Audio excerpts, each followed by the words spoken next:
Bafowethu Big Zulu lona ngifuna ukusho ukuthi inkaba ayizondi bafowethu, inkabi iyadissa bafowethu, inkaba ayizondi, inkabi iyadissa bafowethu.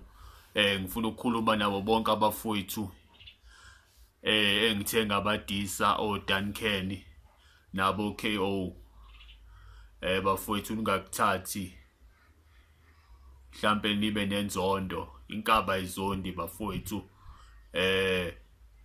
Phatheke kabi nje mangizwa kuthiwa umfowethu MT useyithatha personal nje, inkaba ayizondi bafowethu, inkabi iyadissa.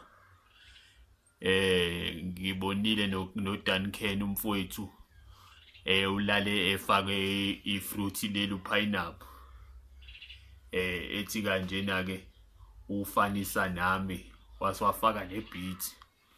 Ngifuna umtshela umfowethu ukuthi hayi vele inkabi imnandi mfowethu, ingakho nje uyifanisa nefruit mfowethu. Nawe uyazi sikhipha ama-hit every day, inkabi record. Mase ngibuyela kulo mfowethu MT, mfowethu MT,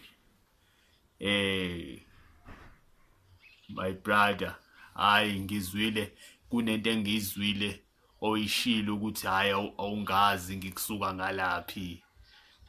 Awungazi vele, awukhulanga nami, mina bengikhula nabafowethu oSjava le Bergville, isiqhathwa sonke shaya induku.